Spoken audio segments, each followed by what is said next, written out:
মনে রাখবেন এই পাক দরবার মহান মুজাদ্দিদের দরবার। এই দরবারের যাবতীয় মজলিস ওলি আল্লাহদের মজলিস। সুতরাং ইচ্ছে করলেই যে কেউ এখানে খেদমত করতে পারে না। মেহেরবান আল্লাহ তাআলা দয়া করে যাকে তৌফিক দেন শুধুমাত্র তিনি এই মহিমাপূর্ণ খেদমত করতে পারেন।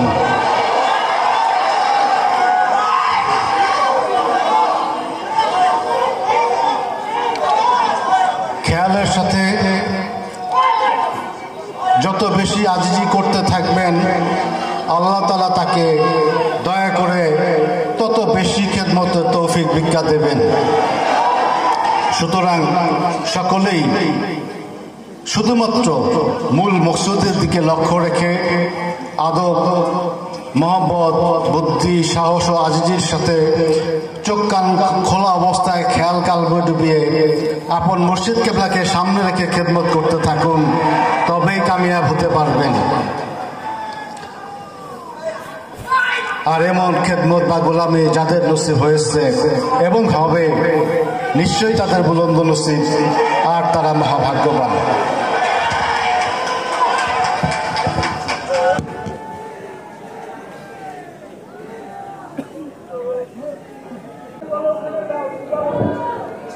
আসসালামু আলাইকুম ওয়া রাহমাতুল্লাহি ওয়া বারাকাতুহু। ব্যাচগুলো দেওয়া হয়ে গেল। আপনারা এখন ক্যাম্পে গিয়ে ফার্স্ট লোক করে ব্যাচ বিতরণ শুরু করবেন এবং সংক্ষিপ্ত সময়ের মধ্যে ব্যাচ বিতরণ করে রওজা জিয়ারত করে নিজ নিজ মতো নিয়ে যেতে হবেন।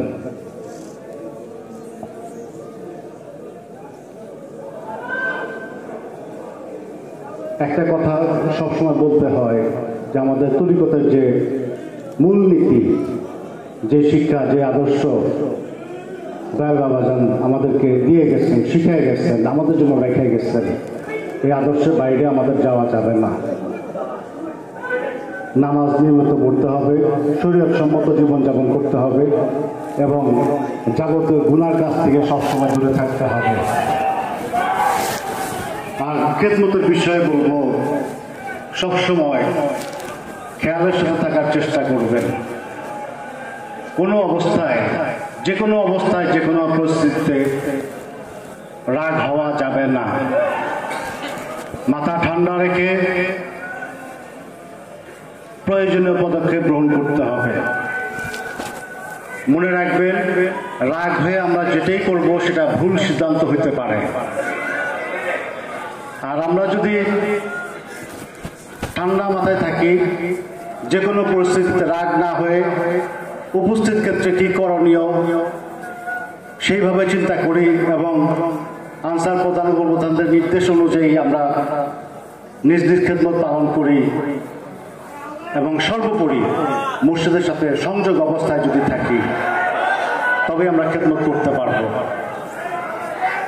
আর আমরা যদি রাগের মাথায় কিছু করি সেই ক্ষেত্রে সংযোগ বিচ্ছিন্ন হয়ে যেতে পারে এবং সেই ক্ষেত্রে ভুল সিদ্ধান্ত নেওয়ারই সম্ভাবনা সবথেকে বেশি। কাজে প্রত্যেকটা মুহূর্ত আমাদের খেয়ালের সাথে থাকতে হবে, বেখালি হওয়া যাবে না। আর সব ক্ষেত্রে ঠান্ডা মাথায় থাকতে হবে, রাগ হয়ে উত্তেজিত হয়ে কোনো কাজ করা যাবে না। এবং মনে রাখবেন, আমাদের আনসার বিভাগের যে চেইন অফ কমান্ড আছে, নির্দেশের ধারাবাহিকতা, এটার বাইরে কিন্তু যাওয়া যাবে না কোনো ক্ষেত্রে। এটা আমাদের সবসময় মনে রাখতে হবে। ইদানিং আমাদের ভুল বেড়ে গেছে, আমরা অনেক ক্ষেত্রেই ভুল করে ফেলি। তো ভুল থেকে সতর্ক থাকার জন্য, বেঁচে থাকার জন্য আজিজি করতে হবে মনে মনে এবং খেয়ালের সাথে থাকতে হবে।